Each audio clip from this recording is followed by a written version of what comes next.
Thank you guys for joining us for this Fireside chat with Teck, Chia. I'll introduce myself very briefly. I'm Camila Russo. I'm a financial journalist covering cryptocurrencies. I used to be at Bloomberg. Now I run my decentralized finance newsletter called The Defiant. And we're here with Teck Chia, who is the head of Binance X, who here is involved with cryptocurrencies or knows a little bit about crypto. Okay, so there's a fair good amount of you. But for those who don't know very much, Binance is one of the biggest cryptocurrency exchanges, and Binance X is a development platform. But we'll let Teck, who heads Binance X, tell us more about that. Yeah, so in order to understand Binance X, I can give a brief history of what Binance is. So Binance started out in July 2017. They did an ICO, and in 5 months, it quickly became the largest cryptocurrency exchange by volume. So we do about $2 billion of volume a day currently. We have maintained a number one position since then. So we have our own cryptocurrency called BNB, and through that, we have a community. We also run a centralized exchange. We have, built a lot of products along the way, and then 4 months ago, Binance X was started. So you can think of Binance X as an innovation initiative that's developer focused, that is chartered with fostering innovation on the Binance platform as well as the ecosystem, crypto ecosystem at large. And what I mean by the Binance platform is that we have evolved from just a centralized exchange to many things, many products and services that have developer-facing surface areas where developers can build products and services on top of. So to give you some examples, we started with Exchange. We have APIs that developers can build things on, trading bots, analytics stuff. And that is continuing expanding because we have futures, margins, staking, things like that on a centralized exchange. And then in July of last year, 2018, we acquired a non-custodial open source wallet called Trust Wallet, which now supports multiple chains.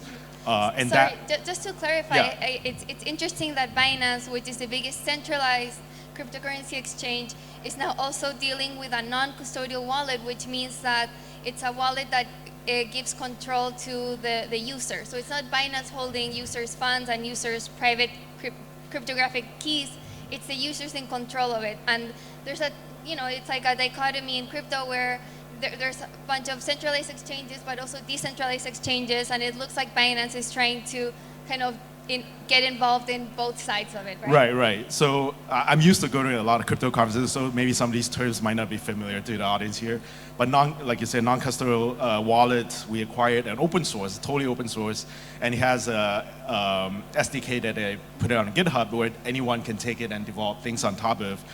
And then, of course, about 6-7 months ago, we launched our own public chain called Binance Chain, which has native DEX, and DEX means decentralized exchange functionality. Right. And that is, of course, like something you can build on because it's totally open, totally public. And then we also launched Binance Charity Platform, which is a platform where donations through crypto could be tracked and be transparent all the way to the last mile, where it hits the beneficiary of those charitable donations. So these are all the products that we collectively call the Binance platform. So we want to foster a developer community on top of those products. Okay, and so Binance X is focused on this developer community.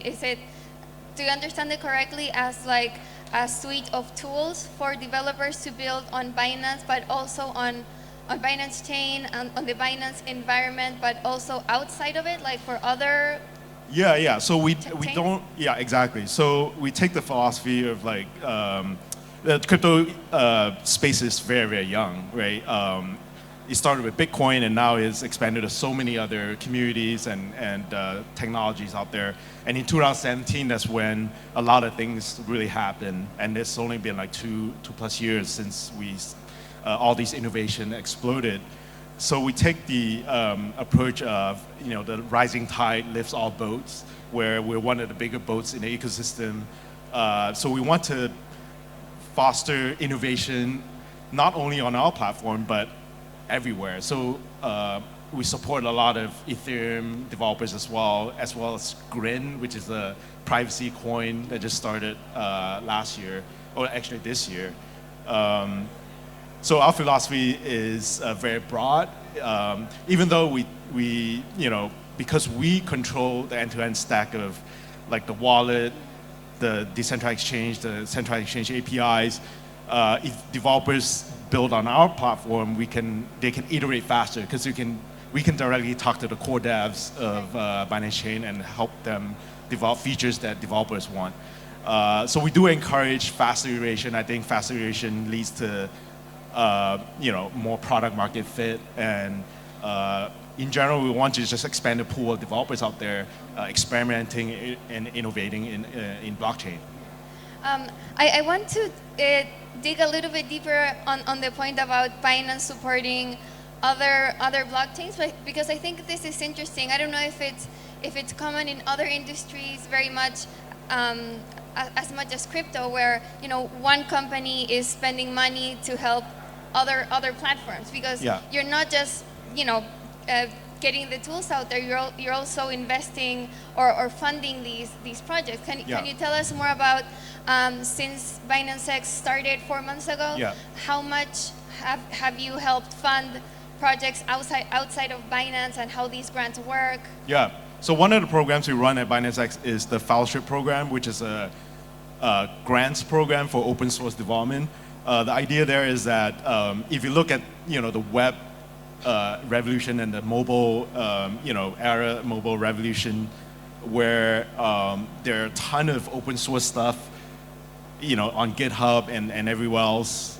Developers, entrepreneurs, founders could easily cobble things together, services, products together, and focus most of their effort and time on product market fit and marketing and all that stuff, and to service the end users. I don't think there's enough free and open source building pieces in the crypto space, and that's kind of the motivation behind this program. And to your point about supporting other ecosystems, we have granted about 54 projects so far with basically just open source grants, basically money with no strings attached. And more than half of those projects have nothing to do with Binance platform, but Binance at all. They just generally help the ecosystem at large. A lot of them are Ethereum, because Ethereum is the largest chain out there with smart contracts capability, so a lot of things can be built on top of it. We even support Grin, which is a privacy coin that is unique, because I don't know how many people know about Grin, but it's one of those coins that didn't do an ICO. It was like kind of evolved from the community, kind of like Bitcoin. A bunch of people just start coding together. So we support 3 out of the 8 core devs on Grin, which is the implementation of Mimblewimble. Can you say how much you've spent on grants? So the grants are generally in the range of 15,000, and then renewable. So over 3 months period, and renewable after 3 months. Okay. So that is times about 54, 55. Okay. So like, I don't know, like more than $500,000. And this is coming from Binance revenue, right? Like exactly. Okay. I mean, this is where all the money came from Binance. Oh, that's interesting. Yeah. So what's kind of the bigger goal for for Binance X? Like what things is it trying to achieve in the long term? So Binance as a company, the ultimate kind of mission is to, as CZ is our founder, by the way, CZ always says the freedom of money, right? It's a very broad mission. And then in some of the, in the crypto ecosystem, some people describe that as like open finance, and some people describe it more narrowly as decentralized finance, DeFi, which you're familiar with. Our mission is so broad that I think we want to achieve that through just building infrastructure for this ultimate vision. So Binance X, so while Binance is a centralized exchange, it has been very successful running exchange. It's the major liquidity provider. in the crypto space. It's the largest liquidity of all the liquidity pools out there. There's a lot of people focused on that, but at the same time, Binance X is focused on longer term stuff, right? So we want to bring people, developers especially, in to develop innovative stuff towards that goal. So that means, like I said, we have all these programs. We take the approach of the fellowship program, especially our kind of philosophy is that we identify talent. We want to expand the number of developers in this space. We identify talent. We have requests for projects on the website where if you don't have an idea, we kind of give you some ideas to build. These are the things that we need in this space. If not, if you already come with an idea, we're totally okay with supporting that. We don't know. So I've been living in Silicon Valley for a long time. A lot of the big innovations and that's been useful to us, people didn't reason about it. It came out of left field, right? Like Uber, nobody thought of Uber before Uber just came in and grabbed and just created a market for it. So I think we take the approach of like, we want to support talent and we want to support ideas that are out of left field. We're okay with crazy ideas because those might be normal ideas in the future or regular ideas. So it's a top-down, bottoms-up kind of approach. So of the projects that you've funded, can you give us some examples? Like what are some of the things that you're most excited about? Most recently, we have supported a lot of DeFi-related projects. So some of the winners of hackathons in the recent 2 months are Binance followers. Things like derivatives around lending. We also have very infrastructure-related stuff like analytics tools on top of the Binance Chain. We have trading, notification bots. We have wallets. We have wallets that are geared towards developing nations who actually have native crypto use cases and crypto needs, and they don't have phones that can run really sophisticated wallets, so we had to build special wallets for old Android versions. We have things that are geared towards making crypto easier to use. Burner wallet, for example, where you can onboard the crypto very, very easily without downloading a wallet and having to set up private keys and things like that. So across the board, really, like from very futuristic things like DeFi-related derivatives, contracts to very practical stuff they can use today, like wallets and analytics tools. So it seems like the main goal right now for many crypto companies is to finally gain mass adoption. There's been so much development going on, since Bitcoin started in 2009, and then Ethereum 2015, and then the ICO boom in 2017 came, and lots of innovation happened there, but also tons of scams, which kind of ruined a little bit the reputation for crypto. Yeah. But there's been tons of development, and still not really one application that's kind of brought in the masses. So what do you think is missing for that to happen? Is it like a technological problem? Is it a UX problem? What's happening? I think it's all of the above, but they are weighted differently, right? So if you look at past technology disruption cycles, like mobile, for example, mobile phones were available since even before 2000, right? So they had the flip phones, what they call feature phone nowadays. It took about, almost 10 years before iPhone became a reality in 2007, and that triggered a boom in mobile usage. At least like mobile innovation, not mobile usage. It was just used for texting and voice, and then now we have everybody uses the phone for data, right? So technology disruption cycles are never linear. So one thing most people cannot grasp is that they always feel like technology progresses in a linear fashion. Like you do step 1 to step 10, and then step 11 is like profit or whatever. Everything works, but it never happens this way. It always progresses in a way where a lot of things have to happen at the right have to happen, and then the right next thing happens, and then it triggers an inflection point, and everything else happens. So I think crypto happens the same way, I think, as most disruption cycles.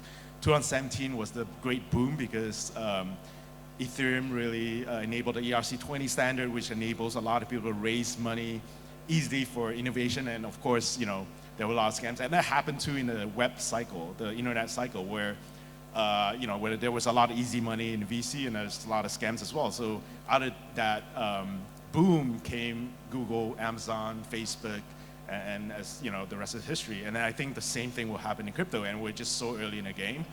So to your question as to what needs to happen, because you said it's linear until there's this inflection point. We're not at the inflection point yet in crypto, are we?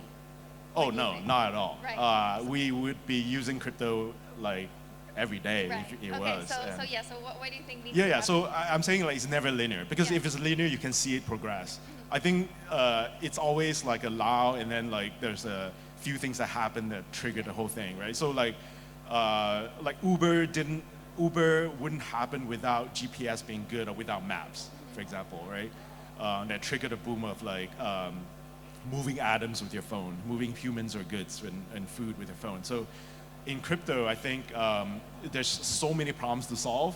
The scalability has been a narrative in the past 2 years where Ethereum, for example, couldn't, the fees would go up really high if there's a lot of transaction on it, as well as Bitcoin. So that has to be solved. UX, UI has to be solved. Non-custodial wallets means you have to hold custody of your own funds without a counterparty.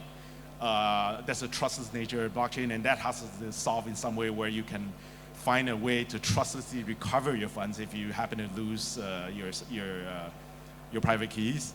But I think, more importantly, I think there needs to be a lot more developers in this space to throw things against the wall, just as happened in the mobile and the web world, where people try so many things and a few things stick, and then it become really big, and it became mainstream use cases that become day-to-day things that you couldn't do without.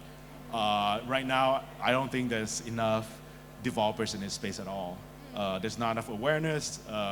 Technology is not there. So a lot of things need to happen, and Binance X is here to actually accelerate that a little bit.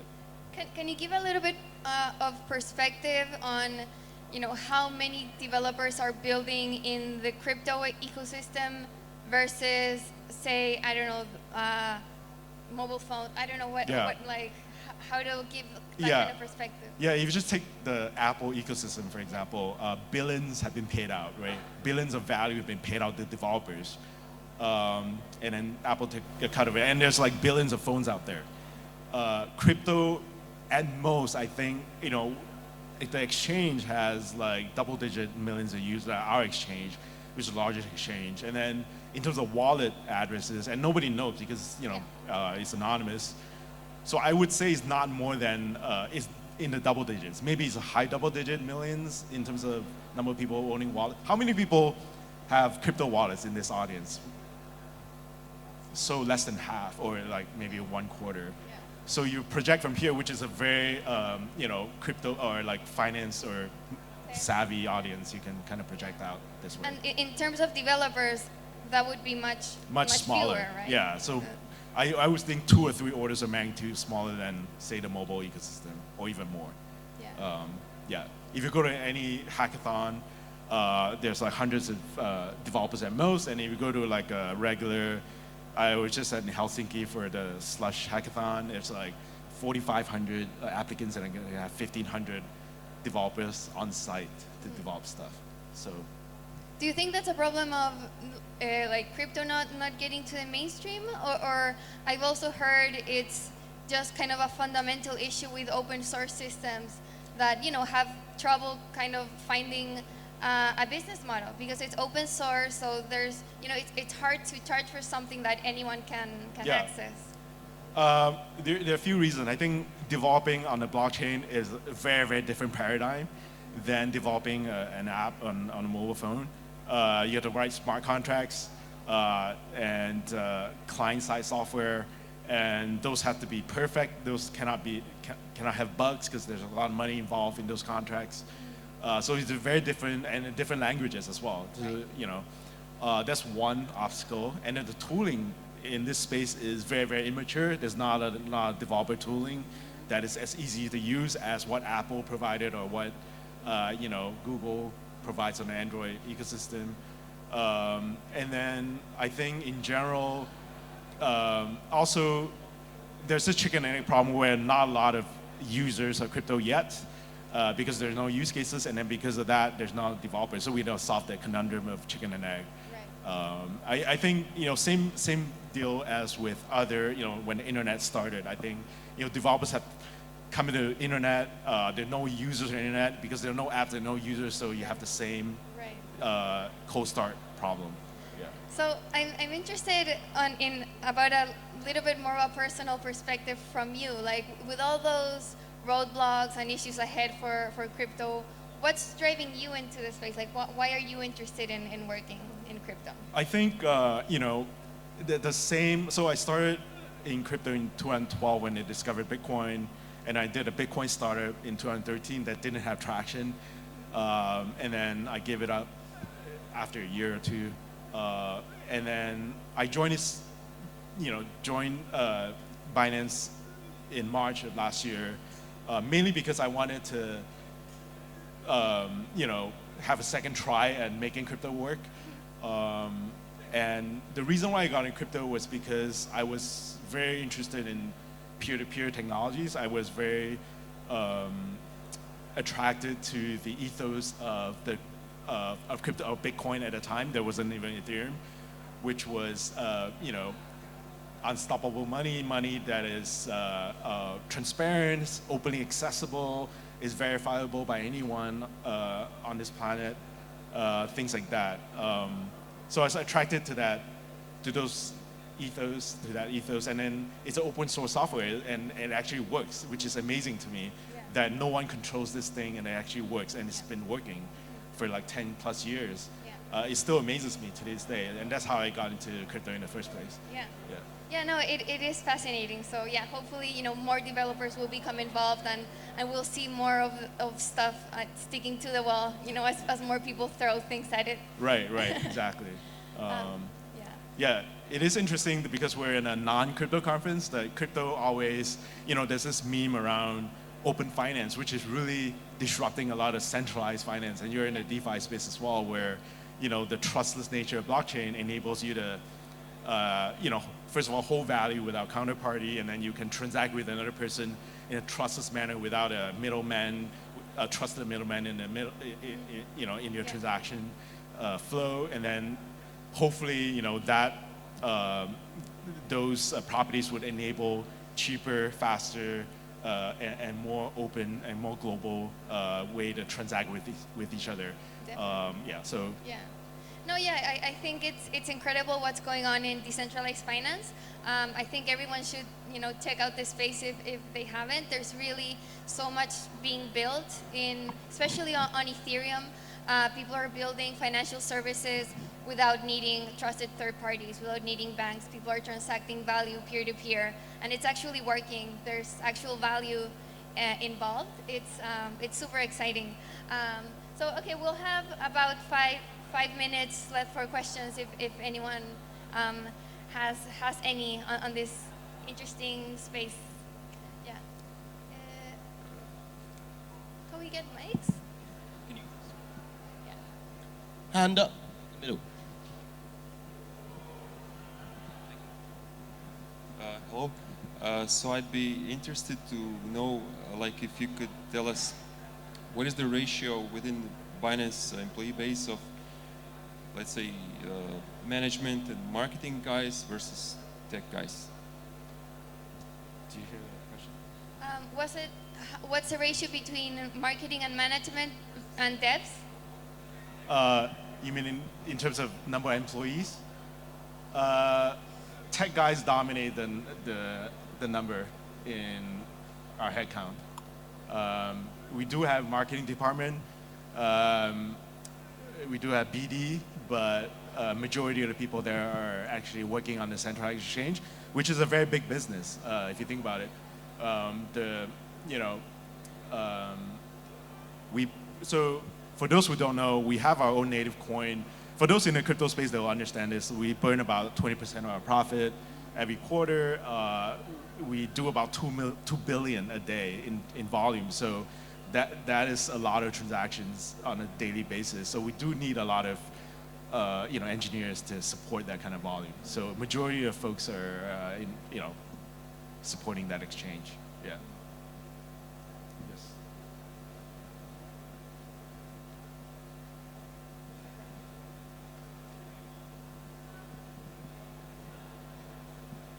Hi, hello. So the question is regarding the regions. I know that you incorporated your company in Malta, right? At Binance X. So Binance is a very unique company. We are a distributed company, first of all. Everybody's works from different places. On my team, we have people spread across 3 continents. Binance itself is like that as well. We incorporate in many different jurisdictions. Malta is one of them. Singapore is another. Uganda is another one. Yeah. Okay, and the question which is now coming is actually what kind of relation you have with China's government. I see that you have some problems in China. So do you think that China will be crypto friendly, or you will stay in China? I don't know much about China, to be honest. I don't live there, but I think in general, Binance tries to comply with local laws and local regulations. In regards to China, I think like the president of China has commented recently that they're supportive of blockchain as a technology. So I think they're generally pretty supportive. Different countries have different perspective on this. Like US has an opinion on Libra, obviously. So we try to be compliant as much as we can, and we try to innovate as much as we can within the current regulations. Oh, about that, I thought it was interesting that your recent launch in the US, I mean, the US being like one of the most, or like, yeah, I guess like the most complicated jurisdiction for crypto. Yeah. I mean, US is obviously one of the bigger markets out there. And we launched Binance US exchange with fiat on and off ramps USD recently, about 3 months ago. So it's fully compliant and listed a bunch of coins and tokens on there. It's doing very well. It passed about 50 million in daily volume recently. What was your launch there? I don't know, could it be taken as a sign that the US is becoming a little bit friendlier for crypto exchanges, or no?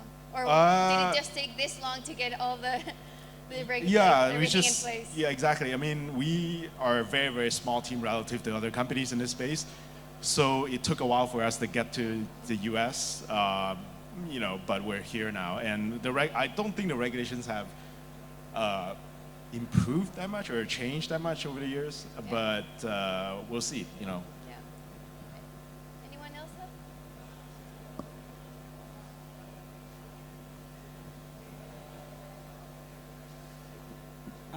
Hi. How do you see that Binance Chain will progress, since it doesn't have smart contracts currently and the tokens deployed are used only on DEX? Yeah, so Binance DEX has quickly become the #1 DEX with over 50 million in daily volume so far. We have about 160 tokens issued natively on the chain. We do not have smart contracts mainly because we are trying to make sure that the native decentralized exchange order book matching functionality within the chain is highly performant, and it is a key property that we need to maintain for people trading on the Binance DEX. It does. We did a hard fork a few weeks ago with this new feature that allows for those people who are technical, HTLCs, hash time lock contracts that enable atomic pegging between Binance Chain and other chains. That enables you to bridge your tokens, to have your tokens bridge between Binance Chain and other chains with smart contracts capabilities, like Ethereum, for example. So you could potentially issue on either the Binance Chain or Ethereum and bridge over to Binance Chain for the liquidity, for trading, and then do smart contract stuff on Ethereum, for example. So the way we try to evolve is that we try to really maintain the performance on the Binance Chain and allow this interoperability to other chains with, with greater capability. And that's been working. So we have a few DeFi fellowship projects that are actually doing that, using DeFi, enabling DeFi through Ethereum, but then coming to Binance Chain for that liquidity. Awesome. Okay, so we just are running out of time.